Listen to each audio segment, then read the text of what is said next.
Well, good morning, everyone.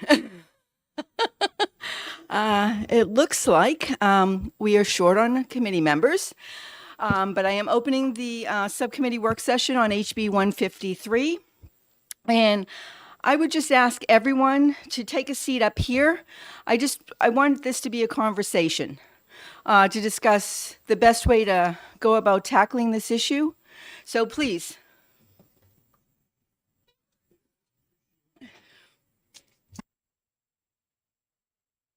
And excuse me for one moment, please.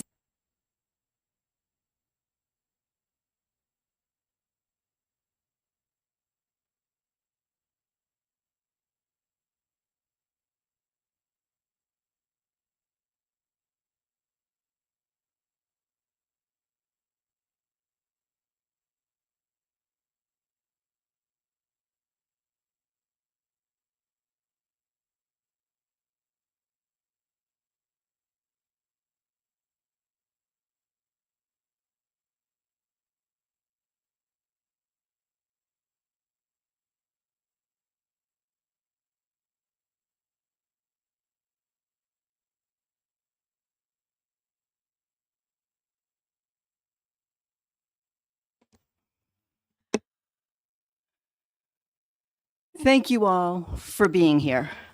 If we can just go around the table once everyone is settled, introduce yourself, and that'd be great. And may we start with you, Jerry? So red is on? Yeah. Okay. I'm Jerry Zazula. I'm a retired UNH professor. I have been the instructor for the animal cruelty courses that are current at the New Hampshire Police Academy. And I'm co-chair of the Governor's Commission on the Humane Treatment of Animals.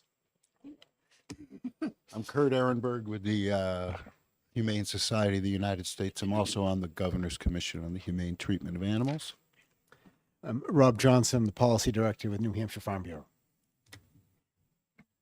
Vincent Greco, captain with the state police, assigned to the Operations Bureau, overseeing special services, which includes our canine unit, as well as troops A, C, and F. Good morning, everyone. My name is John Skip. I'm the director of New Hampshire Police Standards and Training. Great. Thank you, everyone. So I want to have a discussion. I had put in a bill this year. Well, I've actually put it in a couple different formats. And I don't know if I'm sure you've all seen the bill. It was to require one sheriff or deputy in each county and one state trooper in each county be trained in animal cruelty, specifically the laws. We're finding that there's a disconnect. And local law enforcement isn't always up on everything. And I thought a minimum of 20 people in law enforcement would be important to have trained so that they could be a resource. Not that you would be responsible, but for contact or maybe possible assistance.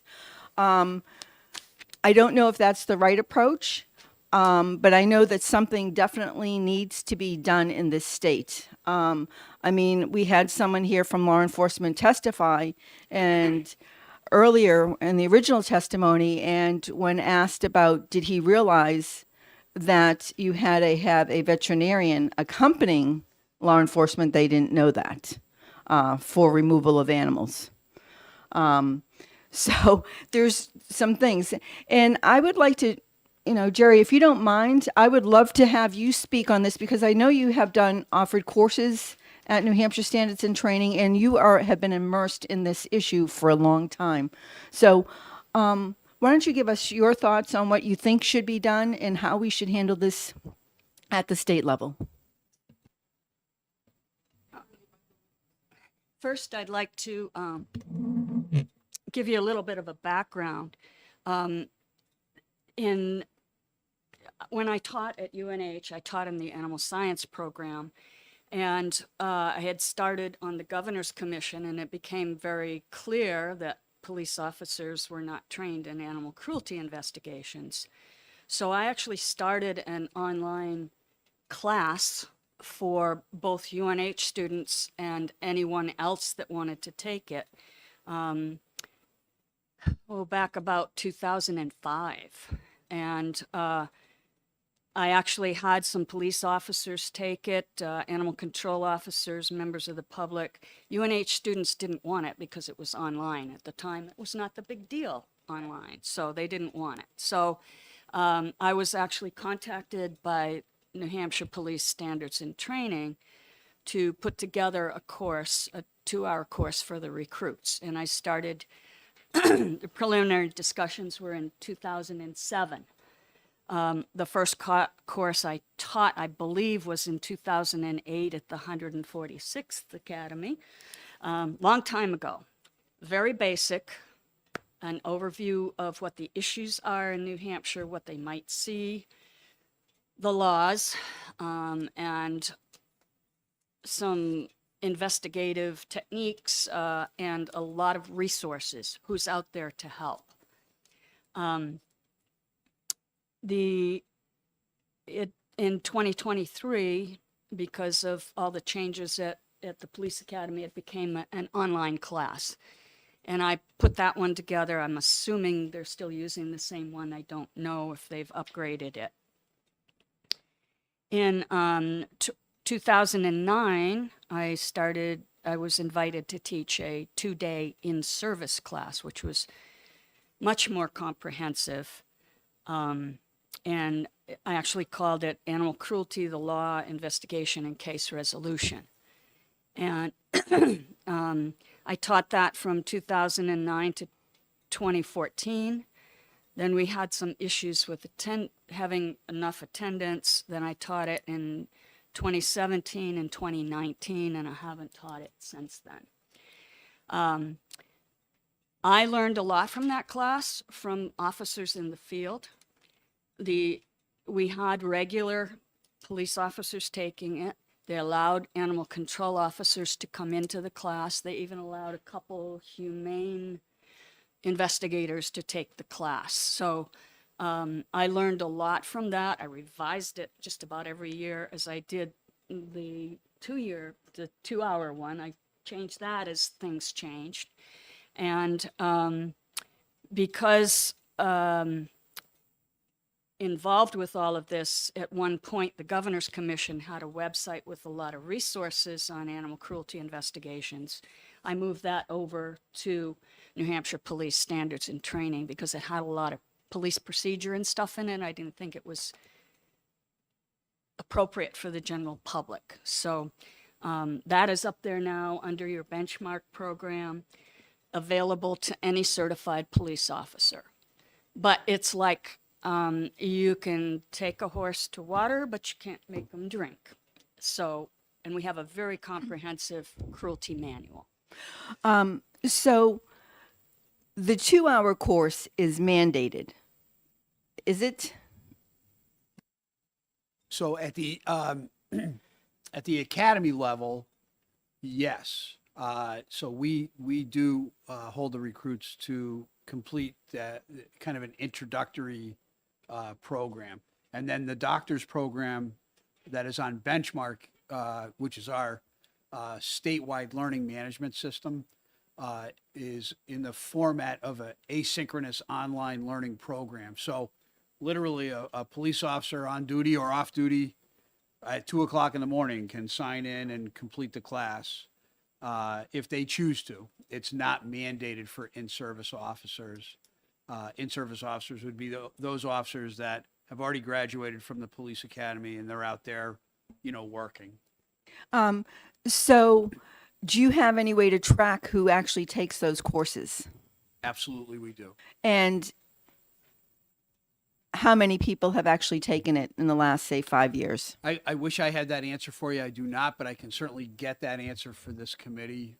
We can just run some analytics in Benchmark, and it'll tell us. Okay. I would like to, it's not actually a course. It's a composite broken down by categories of resources. Some of them are courses that I put together, my PowerPoints that are narrated. Some of them are just documents that they can refer to. Yeah. So again, it's not something they sign into and take a course. But if if they need information on anything related to animal cruelty, it's there. And I also put up the changes in the law because it's the only way that they're going to be Okay. aware of some of those things. So then I'm speaking to the recruit block. Exactly. Is the asynchronous block that they can access anytime, whether they were at the academy or not. The recruits, they can, the general police force as well? No, so that, that might be something that we can do, is just put that block of instruction on the learning management system for everyone to look at. Yeah. Because technically, anybody that went through before 2008 has not had that. So let me now. Just so that everyone understands, there's a 2-hour course that's required as you're going through the current academy. That's just basically an introduction. Then you, at one point, were teaching a 2-day course. Was that 16 hours? Is it 2 full days or just? So 16, okay, a 12-hour course. Okay. And now there is information online. How does the information online differ from a 2-day course? And what can someone get out of a 2-day course versus just looking what's online? It was originally designed as resource material for the 2-day class. So the class was designed to go with the manual. So if somebody wants to do a self-study, it's all there, but it's not guided anymore. If I were to teach the course, it would be guided. I actually would give them some homework to go look at some of that stuff and make sure they knew how to use it and those kinds of things. So it's not actually a course, and it would require somebody with the wherewithal to do some preliminary background work to know what they could get out of the resources. Okay. Kurt, Rob, do you have anything that you'd like to add about this? Your thoughts on this training? Do you think it's essential for law enforcement to be involved in this? Kurt, please. So, speaking for my organization, and I think for some members of the commission, what our goal, immediate goal would be, is to make sure that if an animal, I'll wait till you can listen.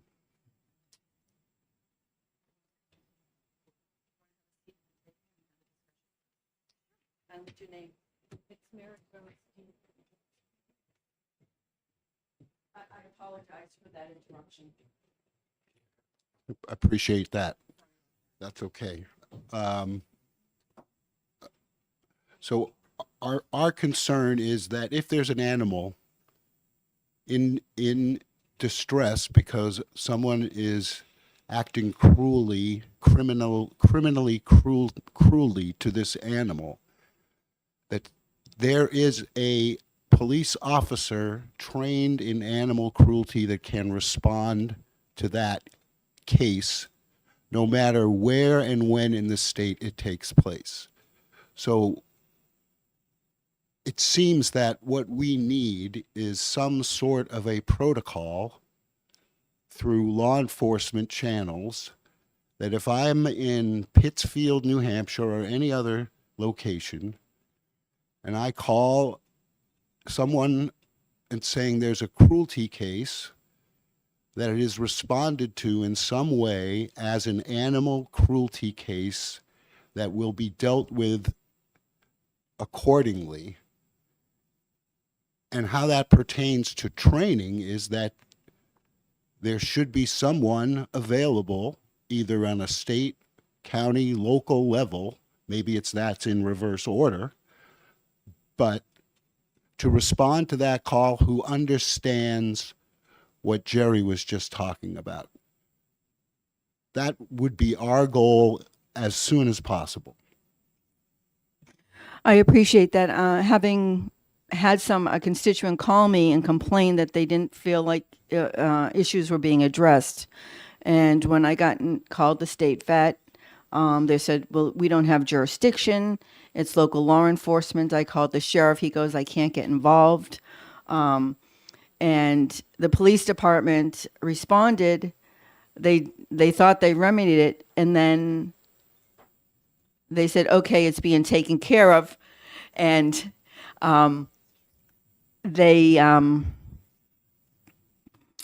gave it back to the owner. The person called me again. I called the state vet's office, and they said they couldn't get someone out there for 10 days. You know, when we're talking 100-degree weather and a horse can't get to water, that's a big issue. So that is why this bill is here, because law enforcement didn't understand the protocol on what needed to be done. And law enforcement is the only one that can go in and serve a warrant or really do investigation, unless you have an animal control officer, I guess, in your town. A lot of towns in New Hampshire do not have ACOs. So I know in my town, personally, they deal with the local SPCA, you know, if they confiscate animals or whatever. But I really think that there is a lack of knowledge of the laws. And I don't think it's something that when you go into law enforcement, that you think this is going to be like, oh, gee, this is, you know, that's not what they're going to law enforcement for. But animal cruelty is a big deal in this state. When it happens, we need people that understand the laws and can react quickly.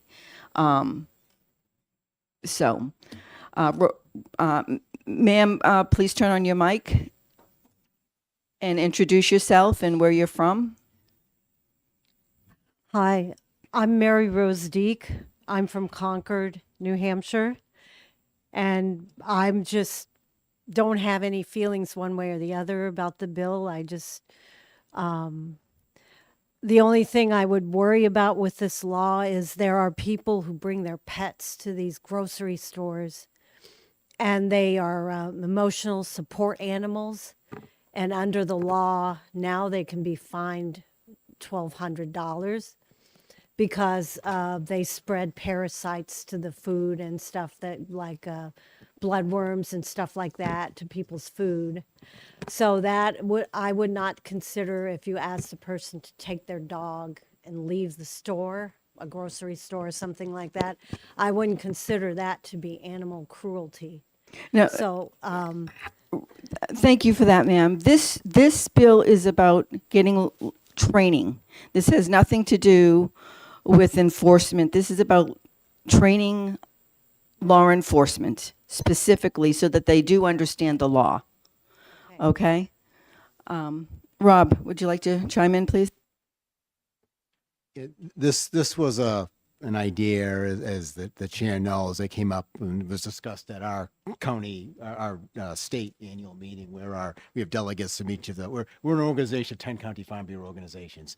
And that we have delegates to our annual meeting. And this is a discussion that we had, that the thought being that, similar to, again, as the chair has said, that there would be law enforcement officials widely dispersed throughout the state that had a more in-depth knowledge of the animal cruelty statutes that basically other law enforcement could rely on to when they came up. And the issue is certainly the dealing with issues arising from the care of animals, but also in particular the due process for the owners themselves.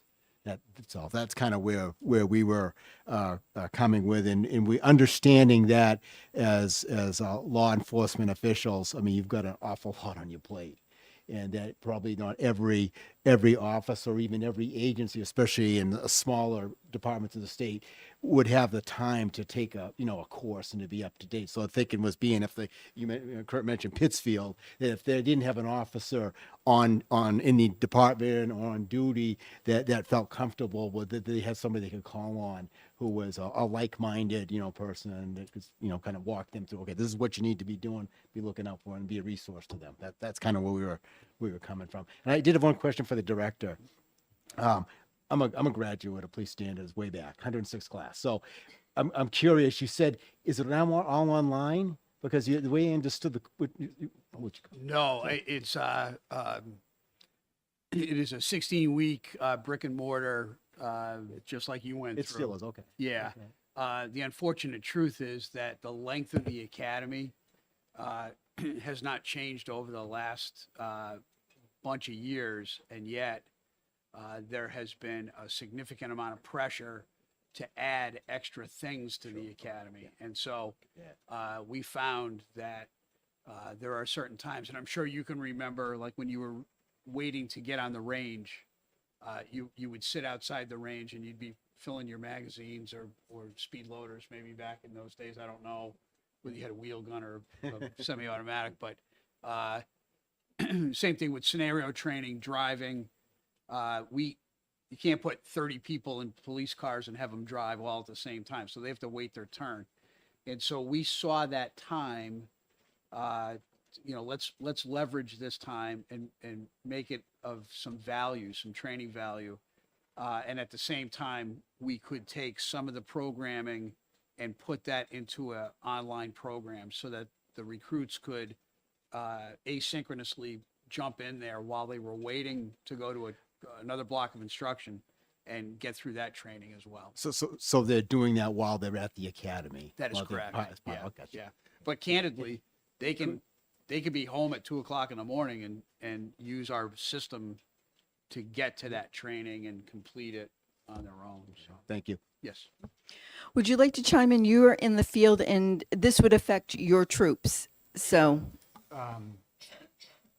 I appreciate you having me here. I was not here for the original testimony of the bill or for the last work group, I believe, but I do appreciate being able to sit here today. I know that Captain Amatucci already spoke on some of this, so if there's something that I've missed or something that I can add, obviously please ask.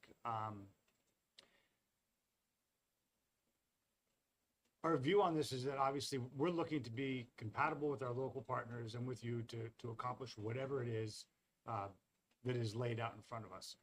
From what I hear, and if it's been spoken to prior to, then I apologize, but from what I hear here, it's looking for that realistic, real-time response that when there's an investigation or an allegation made, that somebody from law enforcement can respond. And while I think that notion is commendable and something that we all hope to achieve, I don't know that if assigning one trooper per county or one sheriff is realistically going to accomplish that. The reason that I say that is for a number of reasons. One, it's a 24/7 job when these calls come in, and one trooper in one county covering, you know, a vast area isn't going to be that one trooper that's going to be trained that can respond to a call for service in that real-time manner. It may be that a trooper on patrol responds, gathers the information, and then goes back and has to refer to somebody on what are my next steps or what exactly do I have going on. And that may be a phone call.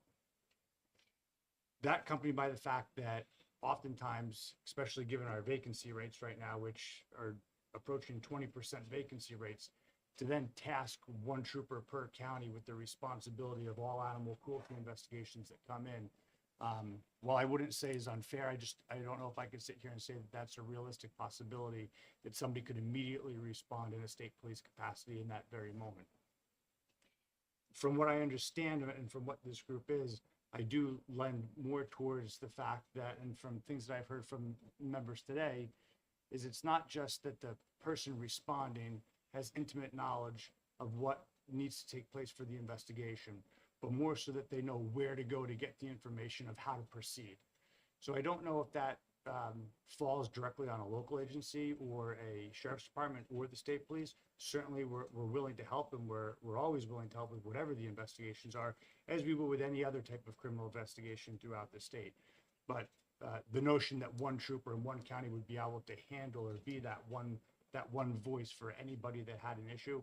I don't know if that would hit the mark of really what the root of what it is that we're trying to achieve, which I think is as great as a 12-year canine handler myself and someone who's been involved in animal cruelty investigations, somebody who's charged persons for assaults on my own canine partners. I'm rooted in this, and I believe in what we're trying to achieve here. I would agree that I think there just may be other ways to go about it, but certainly we're willing to be involved in whatever capacity is decided. I just, Representative Freeman, please. Thank you, and I want to apologize to the committee for being late. I did want to ask you a question, sir.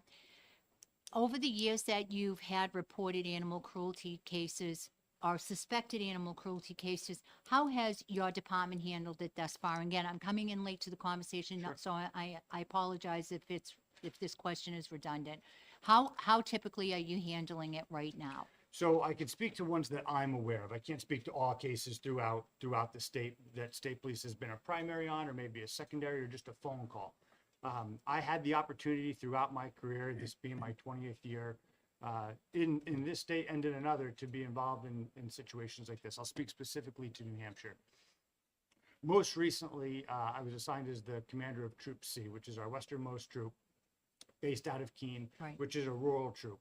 38 communities, state police is primary for almost 20 towns now in that area, providing all law enforcement services.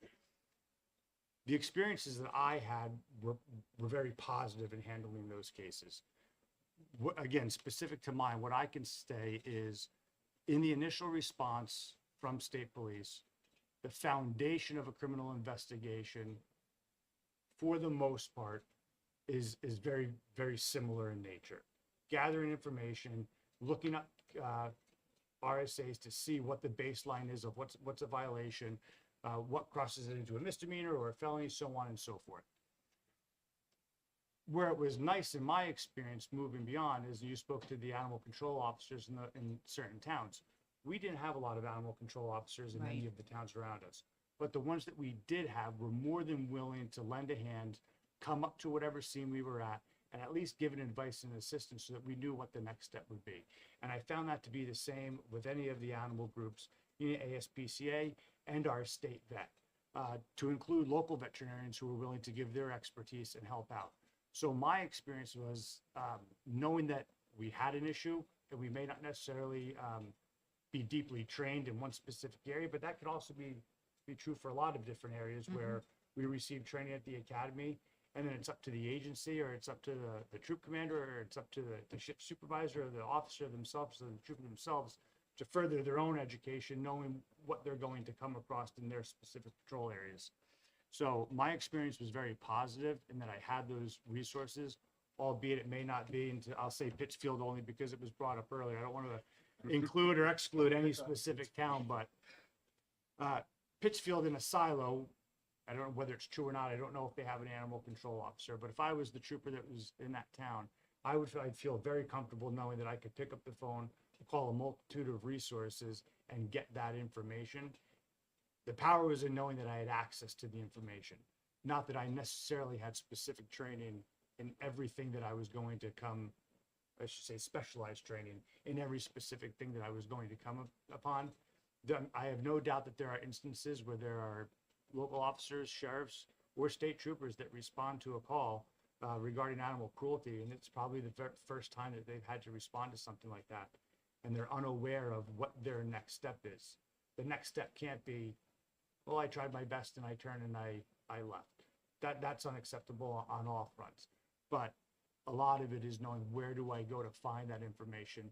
What resources do I have available? Thank you. Following up on what Representative Freeman just said, how do we get that information out there and into the hands of law enforcement that isn't aware? I mean, for instance, how did you know where to go, and how did you find the information that you needed? Again, for me specifically, there was a little bit of an awareness having to have researched some of the state laws because of my involvement in the canine unit. However, though, I had incidences before I was involved in the canine unit, and a lot of that was just self-growth, self-education of things that I knew I was going to come across within my specific patrol area. You may have a primarily highway troop, if you will, an interstate troop that doesn't necessarily go into the county often, or agencies within that county are large full-time PDs that are seemingly adequate to handle things like that. Assigning a trooper, one per county, assigning a trooper in that area may not be as useful as if there were more people trained in the western part of the state or the northern part of the state, which again would bring me back to the idea of the troopers knowing that there's resources available to them that they can reach out to. So no matter where they are or what time of the day it is, it's just a phone call away to them. In furtherance of answering your question, the block of instruction that the recruits receive is really, it is more awareness and more, these are the resources that you would turn to for help if you come into one of these cases. So to be candid, it is not a robust, it's not like the 2-day class that the doctor used to teach on how to conduct the investigations. It is much more an awareness class and a identification of experts and resources that the officer can turn to further an investigation. The original intent of the bill was not to have the sheriff's department and state police be the primary person to go in and be responsible for these, but to be a resource or assist local law enforcement. But like you said, in 20 towns, you are the primary source of law enforcement.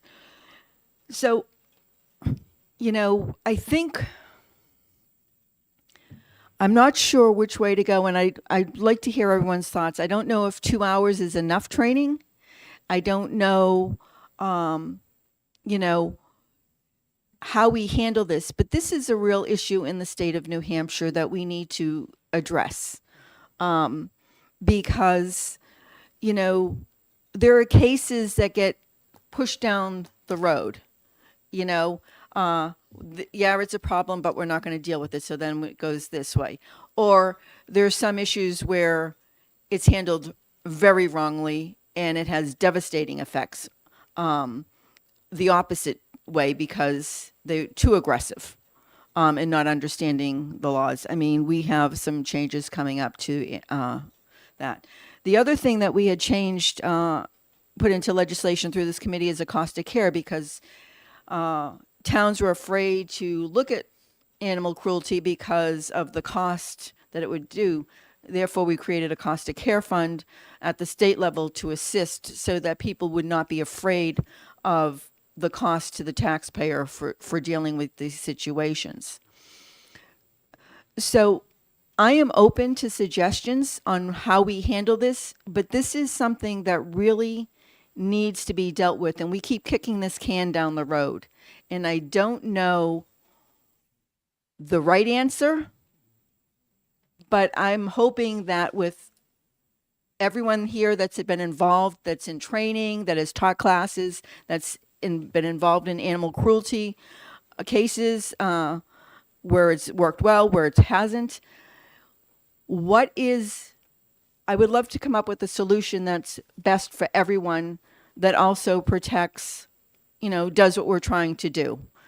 Real-time enforcement with the understanding, of the law, when an animal can be taken, when it cannot be taken, things like that. Because sometimes the animal doesn't need to be taken, but it's an education piece.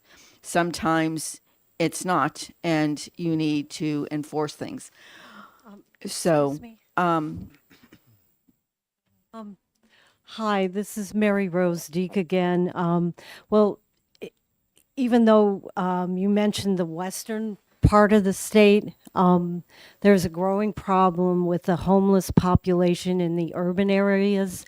Lots of them have dogs, and they go out in this weather that's extremely cold.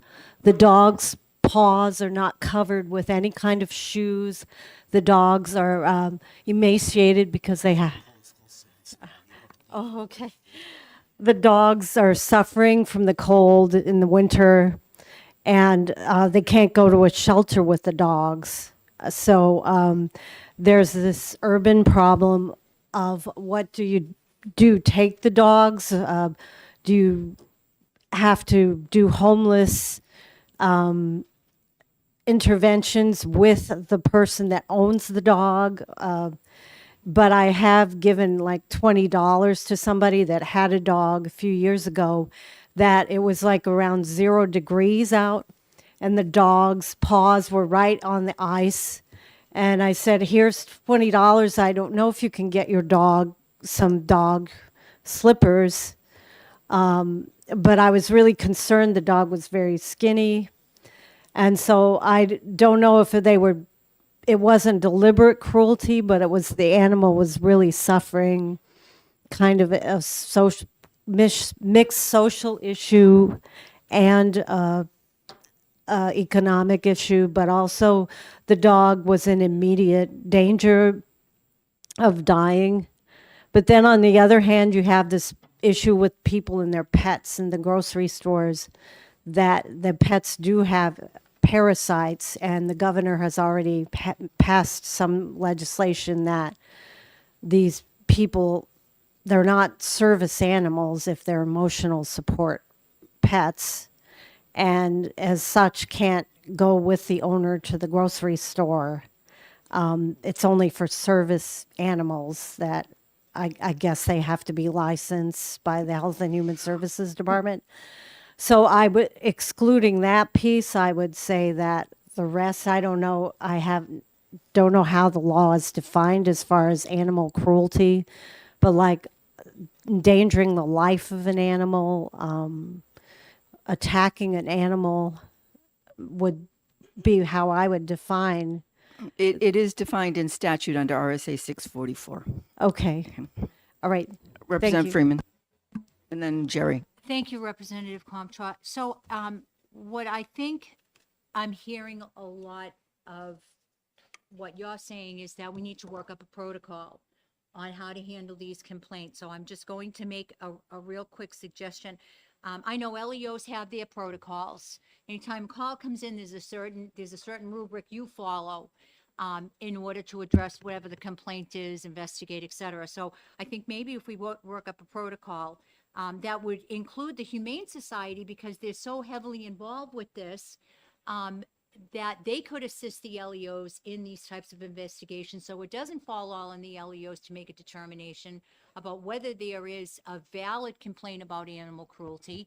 And, one of the things I am hearing LEOs say is they don't know every law that's on the books. They can't know every law that's on the books. They're intelligent enough to research those laws, but it's not their job to know all the laws.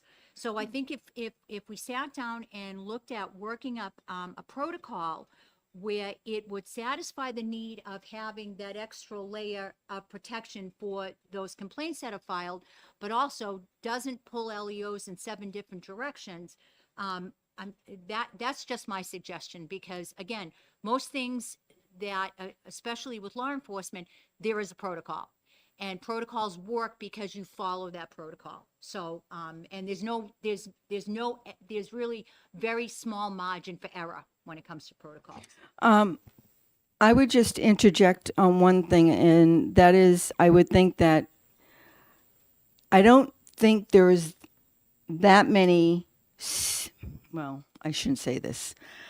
How many animal cruelty laws do we have per year in the state? How many complaints do we have, that of true animal cruelty, not, there's some people that think that a cow, because their bones are sticking out, is animal cruelty, but that's just the way the cow looks and versus livestock. So you understand what I'm saying, right? Jerry, and you want to say something? If there is a complaint comes into any LEO, it needs to be investigated. And if the officer is trained, they're going to know whether there's merit or not to start with. And that's what this is all about. This is the manual that is on our website, the Governor's Commission website. It's on the resources website. It's on the Attorney General's website. Everything is here. Okay, and that's the information that they were saying that they could go on and search.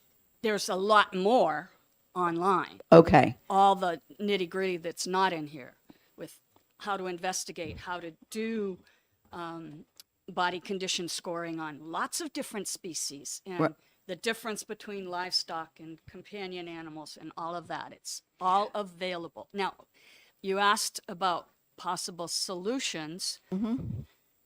And I don't know how to go about this, but if there was a way that we could get a voluntary group, both in maybe the southern part of the state or the northern part of the state, that would get additional training. And now, one of the other issues I had with the bill, as you've written it, 644-8 is just the animal cruelty law. Your law did not take into account animal fighting and bestiality, which are separate laws. And those require a lot of specific training if you get involved with any one of those cases, which would involve the forensics lab and things like that as well. So there's a lot more to this. But if you could get a voluntary group that would, and I know there are ACOs and police officers out there that have a passion about cruelty to animals. They would sign up and they could be a resource, either just for advice, or this is what you need to do, or this is the information you need, or if they had time, and some of them will do it on their own time, to go out and help with an investigation. And this would include ACOs, many of whom do not have any law enforcement authority, veterinarians. We need to get some livestock, large animal veterinarians on board. This would include police officers, perhaps state police officers. I think almost any canine handler would be amenable to being on this resource, and prosecutors. right. And I know that there are some people in the sheriff's department that, also are, are passionate about the animals. We've had, we always have someone on the Governor's Commission. So, so setting up a task force in the southern, I know you're talking voluntary, but if we do voluntary, how long will that take to do? If we did a task force, and I'm going to look at you over there to answer that, what would that look like, and what kind of resources would that pull? So thank you for that question. And there are, the doctor's correct. There's a number of police officers across the state that have a passion for this. And candidly, I'll share, I'm an AGR brother from UNH, and a couple of my fraternity brothers are police officers, and they graduated with degrees in from T school and 4-year. So there are cops out in the state of New Hampshire that have deep subject matter expertise in these areas. Probably not many, right? There's a couple of different ways that this could be, addressed. I don't know that a volunteer program is going to work in this day and age. It will not work. Notwithstanding people's passion, these are legitimate criminal investigations that would need to have the full backing and authority of the agencies that are going to be digging into them. A couple of different models can be looked at. The first model would be that local agencies identify people within their agency that are both willing and have the training to be called upon as a resource. A great example is presently the state of New Hampshire keeps a list of available drug recognition experts, DREs. And those DREs are made available by the hiring authority to respond to help with a impaired driver crash or an impaired driver arrest. But somebody has to write the check for that. Who's going to pay the officer to go and assist? That DRE has to be compensated for their investigative efforts. That would be one way to do it, is to create a list of not drug recognition experts, but create a list of animal cruelty investigators that could be made available throughout the state.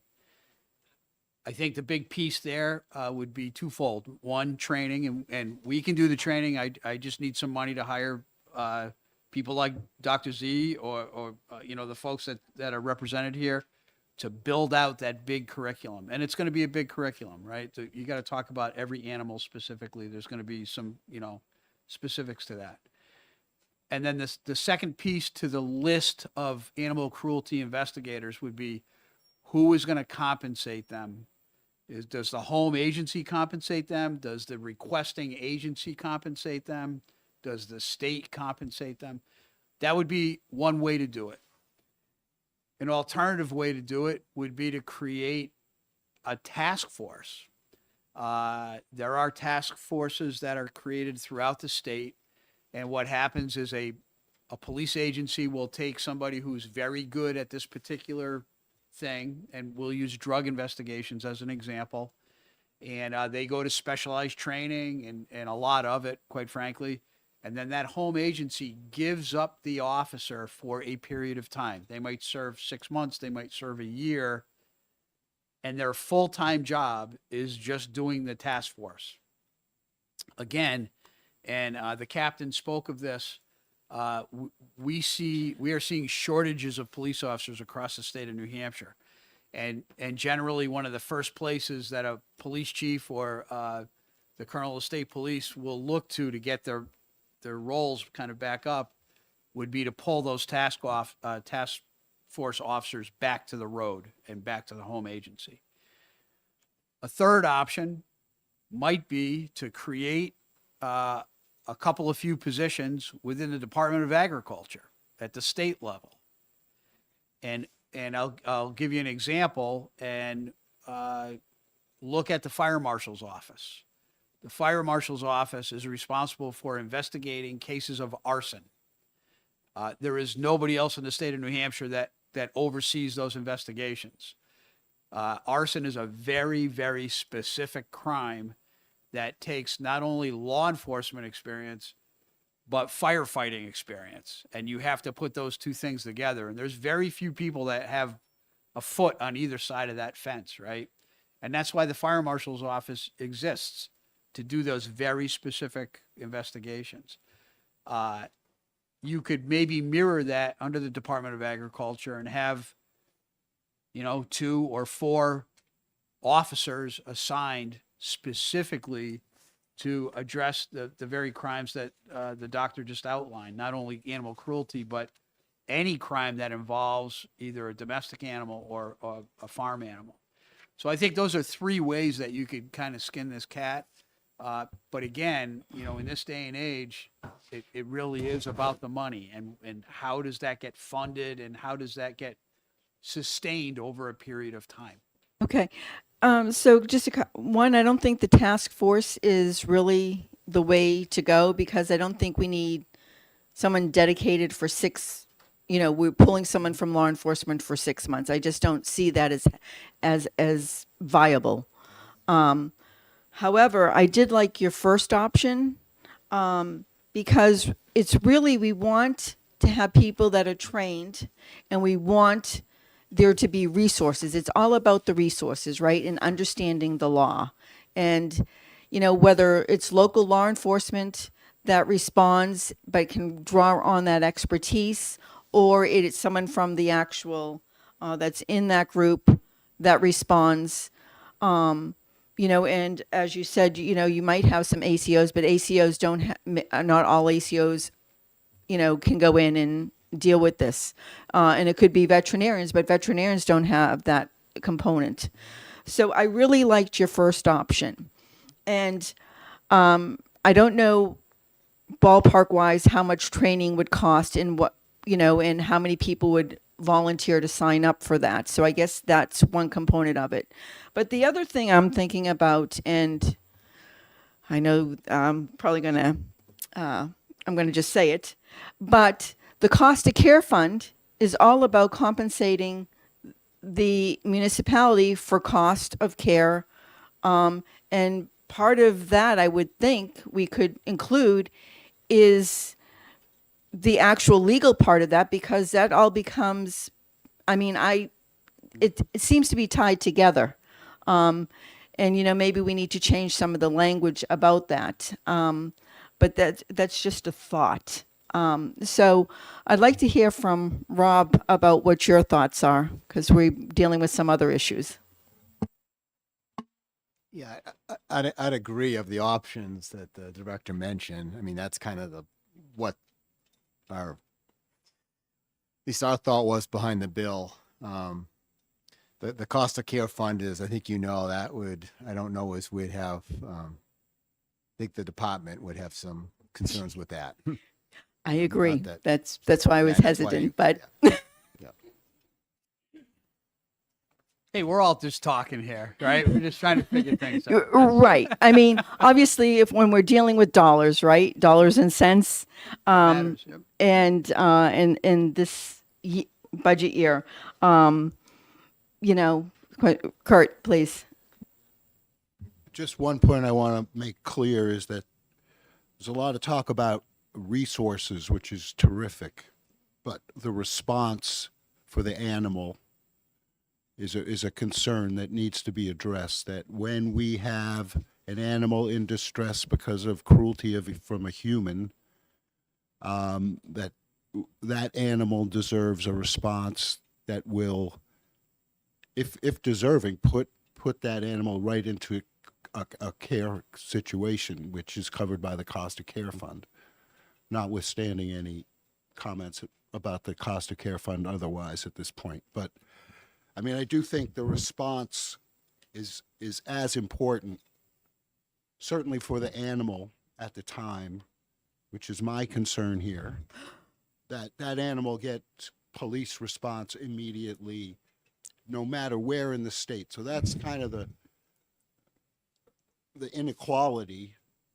If you're in a community that is served well by an animal control officer or more than one, like I think of Nashua or other cities in this state, then you're as an animal, you're at a great advantage.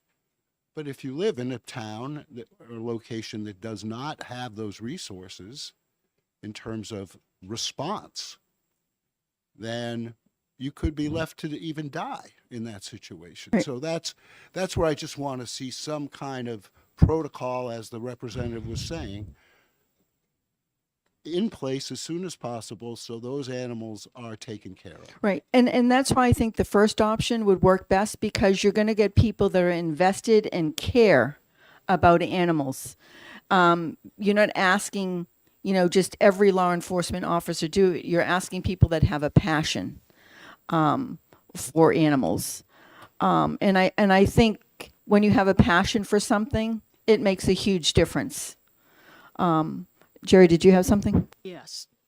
I wanted to speak about possible training type things. There are some excellent national training programs that are accredited that, in addition, it's not necessary that you would need to hire someone to teach at the academy, either myself or anyone else, but there are great programs. The University of Missouri has the animal cruelty investigator course. Some of it's a hybrid, some of it's in person, some of it's online. Code 3 Associates. There's a lot of online resource material and the Justice Clearinghouse. There's a lot of resources out there that could be tapped into. And there are, depending on how many people you needed to train, it's possible that we could get some grants for that through HSUS, ASPCA, Animal Legal Defense Fund, so that we can perhaps spread the costs out somewhat. So it might be that you create a list of appropriate programs for training, and we find some resources for that. Yeah, and I agree. It would just, that would necessitate that this bill be amended. Yeah. Because as it's written now, it clearly puts the impetus on police standards and training to develop and deliver the program. And I agree with you that, why reinvent the wheel if there are very esoteric, very specific types of trainings that people could use, and it's already been built in those particular cases. Why wouldn't we leverage that, right? And use those. But here again, there is a cost involved Yep. to engage those programs to send New Hampshire officers to. If it is the first one you spoke to is University of Missouri. Yep. Yeah. So does the officer have to be on site in Missouri to attend the program? And obviously, there's travel costs. There's backfill actually, costs. They will come to you. They're actually having an online Zoom for part of it in March. It's $450 for one officer. Yeah. If you have 3 plus, it's 50% off. Yeah. You might be able to get grants for that. Yeah. You know, the that's point- the kind of thing. Yeah. The point I'm making though is that it costs. Yeah, the there's going to town's be. gotta pay Yeah. for- There's yeah. going to be costs I know. involved, right? Yeah. So, however those costs could be handled, I think would go a long way in moving this initiative forward. Okay. And we just can't lose sight of. And I'm speaking from experience here because a few years ago, Police Standards and Training was asked to do a bunch of extra training, and we didn't get any resources to help, move that along, and we suffered from it. We had to, really move a lot of other things around. So I just want to make sure that everybody kind of keeps that in mind. Okay, so just based on what you said, you could probably train 100 officers. The two-day one? Nope, on the Missouri one because you said it was half, 225 per officer. Is that correct? No, if you 3 or more, it's 50% off. It would be. So yeah, if you less- had 100, that's 3 or more. Yep, no, it is. So, I'm just going big, right? Absolutely. Yeah. if you're going, if you're going to talk numbers, right? So you're talking like 25, less than $25,000. They'll also come to you. So you Right. could- So, that's not, to me, that's not a lot of dollars. Please. Question, John, when you are not, if there was something you were told you had to include, a new curriculum, and it's an unfunded mandate, so that's what you're talking about, that's happened to you. Do you ever get a request that is funded? And how does that work? If you were told to add on training, is there ever a mechanism for funding there that we could replicate? Yeah, so just discussions like this. Sometimes a bill is put in play and then there's some funding attached to it to help support it. The term unfunded mandate Well, is it's just- more kind of the state causing a municipality to have to do something, right? If the state The tells me to do, concept of yeah, giving if you the state some- tells me to do something, job I'm gonna without do funding. it. Yeah. Yeah. But I think the other thing to keep in mind too, and the doctor talked about it very early on, is you can lead the horse to water, and you can give them a cup or a straw or a bucket but you still can't make them drink. And And again, I just think the reality of staffing issues right now, we cannot, we have to keep that as part of this conversation. And I would love, I'll call the University of Missouri when I get back to the office and find out what it takes to get them to come out here and deliver that block of instruction. But I can't guarantee you that anybody's going to attend. Well, I guess the thing is, so we don't want to really create a task force because we don't want to have a dedicated law enforcement officer, to that because of staffing and other issues. And hate to mandate volunteers, but maybe I know. We're close to volunteers. Well, We're not mandated, we're elected. but how do we get, say, 50 passionate people in the state that, right, law enforcement to take this course and be part of a group as a resource? They're not actually, they would be the resource because that's what we're looking for, right? So that at the county level, at the local level, we have a case going on. It could be local law enforcement that wants to be part of this training. It doesn't have to be the state police or the county. But I'm just thinking if we get a volunteer group, because we need the resources so that local law enforcement understands. So when they get the call, they can go in and take action and understand what they're looking for or how to handle it. Rob. Just thinking here, I wanted to ask Jerry, the Missouri course, Yeah. how do they intertwine New Hampshire law, Well- local law? That's what where I'm. That's one of the things that I thought about. And I would say that, and that's the issue that one of the things that I also did when I was teaching at UNH was I was one of the founders and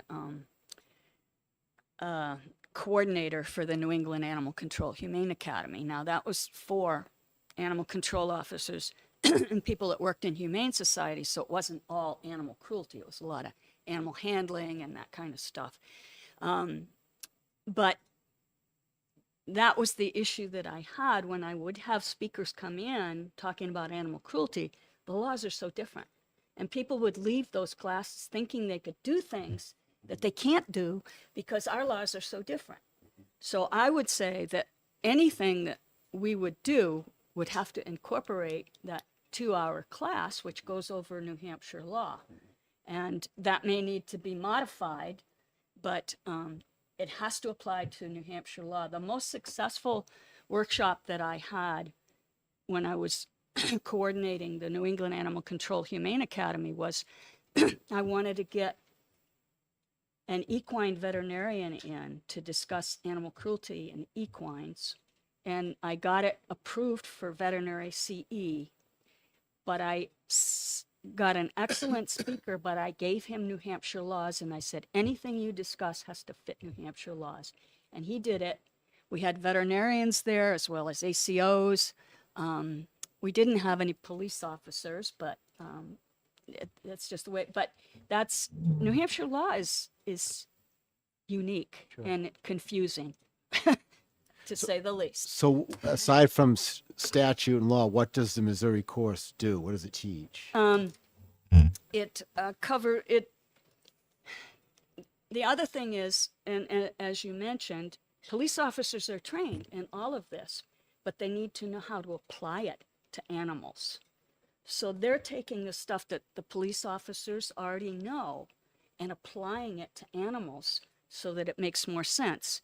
Now they have different levels, and they have level 1, which is professional animal cruelty investigator. Level 2 is advanced, and level 3 is expert.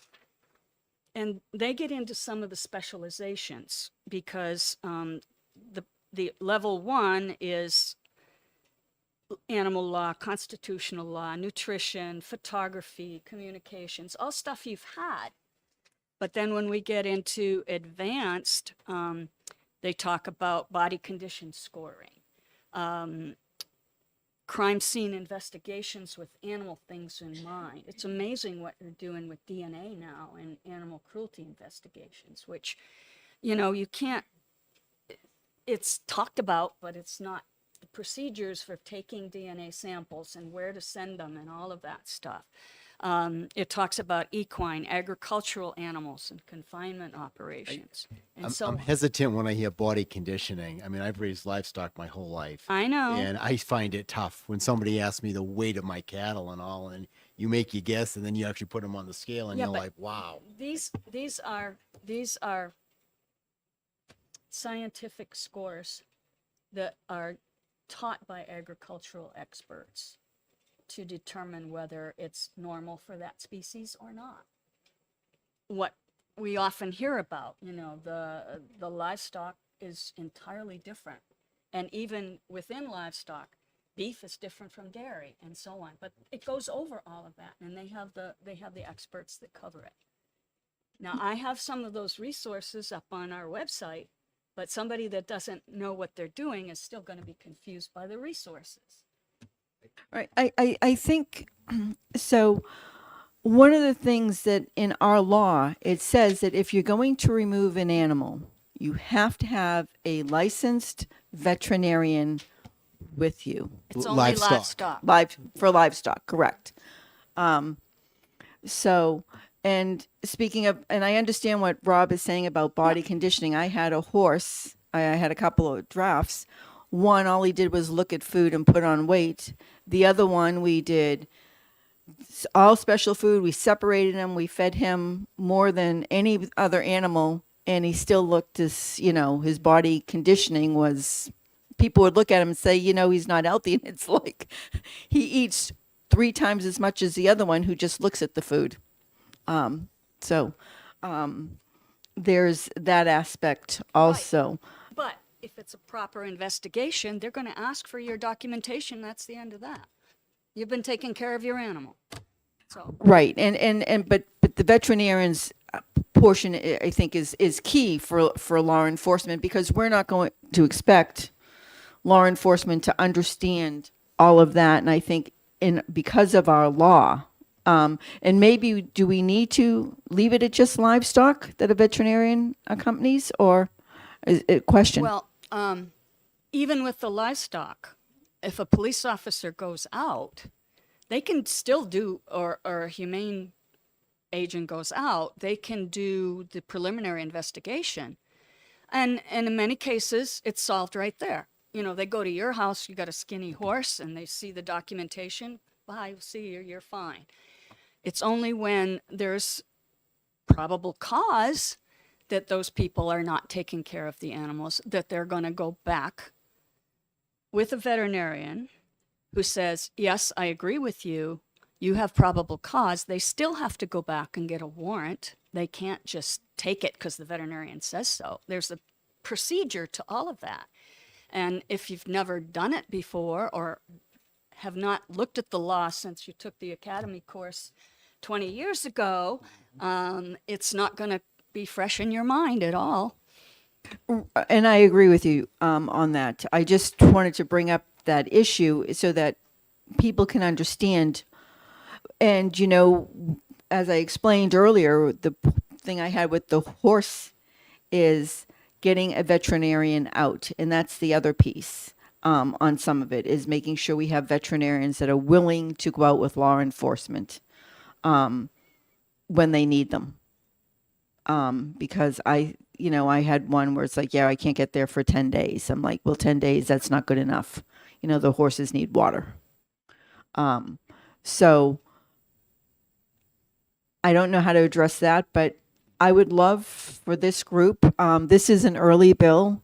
We either have to amend it and get it done by March 6th, or we're going to have to wait. And I know that we don't really want to wait on this. And I am open to any and all amendments that people would deem necessary for this. You know, so I'm just going to leave it there and see. Kurt, did you have something? Well, I was just wondering if there was an idea to try to write something up on one of these suggestions that we could maybe agree to explore it, or have another meeting, but to agree on some one of these proposals to move forward on, or something like that. But unless it's your bill. I mean, Oh no. I am. We're having this subcommittee, and everyone is here, so we can come up with something that works, that is right. I'd rather get something. I don't want to keep coming back. I mean, I brought something last term. It didn't fly. Well, it We're- sounds to me like the first model of trying to bring together resources. I mean, you probably should restate it, John, the first proposal there before you said the task force. Right. The training model with that you would need compensation for officers going out or however they responded. So yes, that. So, I wonder if, and I know this isn't helpful time-wise,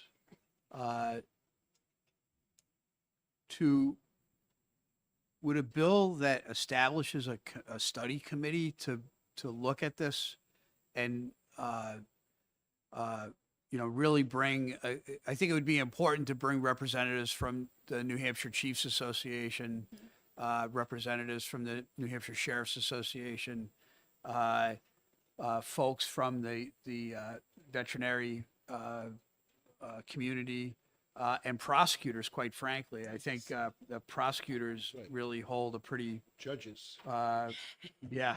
That I wonder if that would be something that in the long run would help get done what we're trying to get done. I think that would probably, I know it's not accomplishing what people want done as quickly as possible, but I think if we want to do this right, I think that it would be the way to go. And, I think that we will think having it as retaining the bill and having it as not necessarily a study committee, but retaining the bill. We can continue to work in this format where if we create a study committee, it's got to be so many people. And I'd rather have the representatives on the environment and agriculture be the ones really looking at this and working with all of you and the other people that should be included. So I think retaining this bill and doing work sessions like this, as opposed to creating an actual study committee, may be the way to go. But either way, I think we can come up with something good for the state that works for everybody. And I'd rather take a little bit more time to get it right. If I may, Madam. Please, Thank you, Madam Chair. So when people hear the word study committee, they automatically think that the bill is DOA, and that's not the case here because there is a valid need for this, but there's so many stakeholders in this that we have to address everyone's concerns. So I think a study committee is completely appropriate. And with that, Madam Chair and members of this group, I must leave because I have to take my shelter dog to the vet. So thank you for having me late. Thank you. happy Valentine's Day, Representative. So thoughts from everybody else on either retaining this bill or putting it into a study committee so that all the stakeholders can be involved and we can all together craft a piece of legislation that works. Love to hear thoughts. I would only ask that if the bill were to kind of still stay in play, and I defer to you, Madam, on this. I don't know. I don't understand this side of the House so much. I'm just a cop. But I would just ask that an amendment be made that in line 6 that basically says through instruction in a course approved by the New Hampshire Police Standards and Training Council.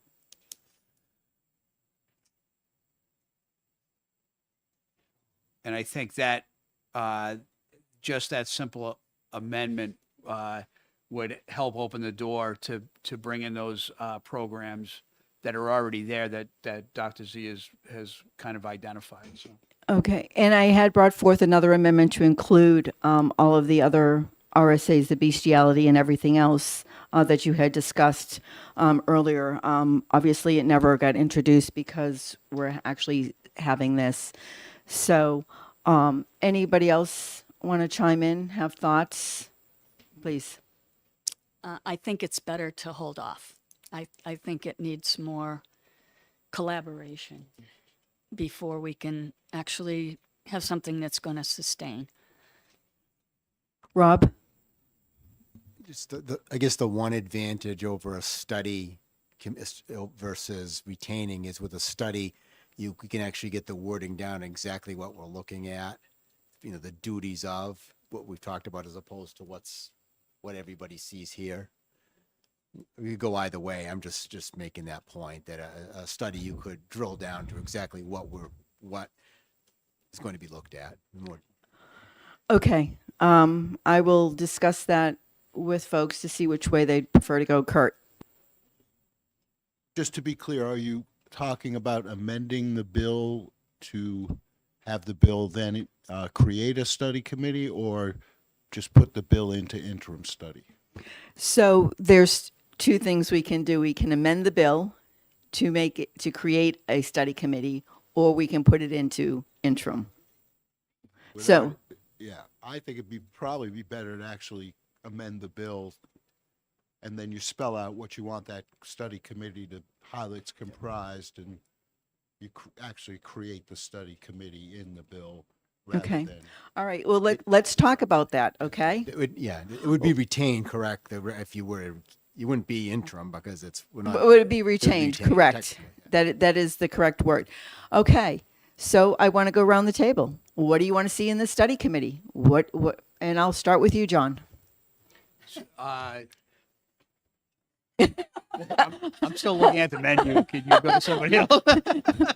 Well, I mean, if I'm going to do this and we're Yeah. going to create this study committee, what is it that we want it to say?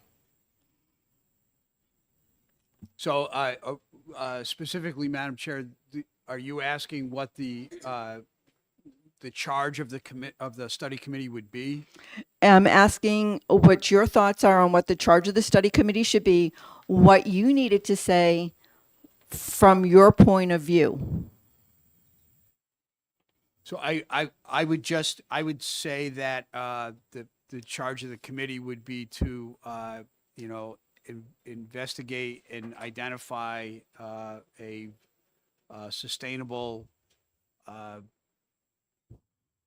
statewide resource to assist with the investigation of animal cruelty investigations.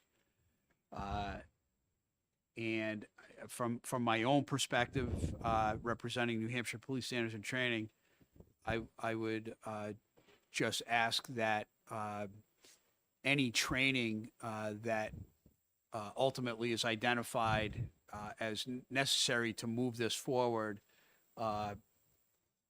that the language would say that a block of training that is approved by the New Hampshire Police Standards and Training Council.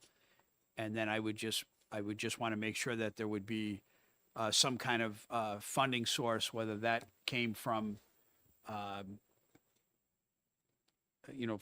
the state or whether there was grants involved. But we would just need to have a secure funding source to offset the costs of that training. And it could be something as easy as a reimbursement, right? So if there was a fund that allowed police standards and training, and we do this all the time, statutorily, we have the authority to do this, where we would reimburse the home agency for costs associated with that person attending the training. right now we do that with crisis intervention training. So any agency that sends one of their officers to a week-long CIT training, we cover the cost of the training. We cover any travel expense. We take care of all of that to support getting as many police officers as possible trained in crisis intervention. So Okay. Thank you. And anything specific you'd like to see studied? Other than a seat at the table at the moment, I don't have a whole lot to add. Again, I appreciate you allowing me to sit through it today. This has been enlightening. I certainly have thoughts, on the topic from a law enforcement perspective. Not personally, but just from what can a law enforcement officer realistically manage and handle and investigate by him or herself while out at the scene. I think it's appropriate that a lot of other stakeholders are brought to the table to see where they can weigh in and see where that burden lies of sharing that investigative responsibility of when somebody, for lack of better words, kind of gets tagged into that investigation. I think there needs to be maybe some more discussion in that aspect of it. So I see at the table, I think we can accomplish that. Perfect. Rob? Microphone. Thank you. Something to the effect of the best way to provide training to law enforcement and make them aware of resources available regarding animal cruelty investigations, something like that. Okay. Anything specific that would this Farm Bureau want a seat at the table in the study committee? Certainly. Okay. Kurt? So again, I think it's important to say that we're looking to have a prompt response by trained animal cruelty officer and resources necessary through protocols set out in the state. In Okay. any locality would be that these resources would be available. But again, it's a prompt response that Okay. is important as well as the resources. Absolutely. And Jerry? I would also like to include not only investigation, but prosecution. Okay. Because a lot of times when we're talking the misdemeanor animal cruelty, it's a police prosecutor or often the officer themselves that are bringing the case to the court. So we need to cover that as well, and also provide resources for county prosecutors that kind of get these dumped in their lap when they're not even, they're further away than the police officers are from what the laws are and how to enforce them. And in addition, be careful you do not create any new definitions. We don't want to talk about a animal cruelty officer because there is no such thing in the state. Okay. So I am going to set, if I do when I do the amendment on creating a study committee, I would assume that I'm going to want someone from police training and standards, the state troopers, sheriff's department, someone representing local law enforcement also, New Hampshire Farm Bureau, Humane Society, and The VMA. VN, okay, yeah, Veterinarians Association. Yes, With chiefs and the sheriffs. Are you creating a study commission or a study committee? committee. All right, so you know how you use your usual verbiage to invite any stakeholders? I like that you're listing it out, so that will bring people to the table. So I would look at your list of your governor's commission now. It should include all of those groups, I would think. Okay. Yes, we do, I believe. So that might be your model, just to say, the study committee would like to hear from all interested stakeholders, including, and just list them out, because that will bring them to the table. Okay. I just would want to say my thoughts where I would agree with everyone I think you want to start with an inventory of people, and then inventory. I'm going to have to ask you to come up to the mic, unfortunately, because you're, Sorry. that's okay. Good morning. Introduce I know yourself. everybody's ready to leave. Elizabeth Sargent, Champaign Capital Group, here representing the New Hampshire Sheriff's Association and the New Hampshire Chiefs of Police. So just in your study committee, I would probably just mirror your current governor's commission, since you're working on some of these issues now. I would just add them in as stakeholders you'll call as resources.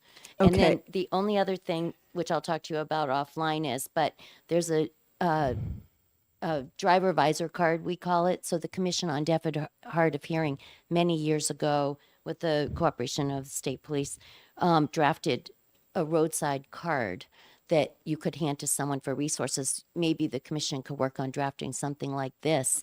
Once you do your work, then you could have this for officers. Once you get your people and your resources, then maybe you have something simple. Then there's your resource that you've been looking for statewide. Great idea. Okay.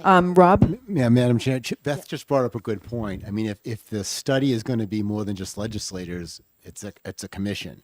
Or you're just looking for a study committee and you're looking for the entities that committee is going to be Yes. calling. Yes. So it is a study committee with. I don't want to do a commission. I No, agree. I I agree. no, I'm glad You already have a commission. Yeah, I just wanted to be clear. Right. Yeah, yeah. But I just want to see who everyone thinks should be here. I want to make sure all stakeholders are here at all the meetings. Jerry? Attorney General's office. Okay. The Department of Agriculture, state vet.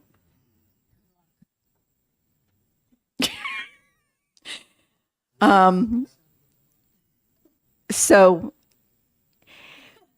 I think that retaining this bill or amending it, turning it into a study committee is the way to go. I think this way we can get this right, hopefully this time around, and next year pass some really good legislation so that we can start addressing the issue of animal cruelty with prompt response.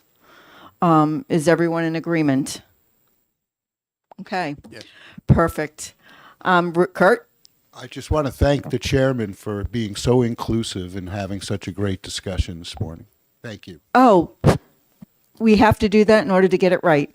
And that's why we had this subcommittee meeting. So thank you all for attending and being here. Happy Valentine's Day, everyone. Meeting is adjourned.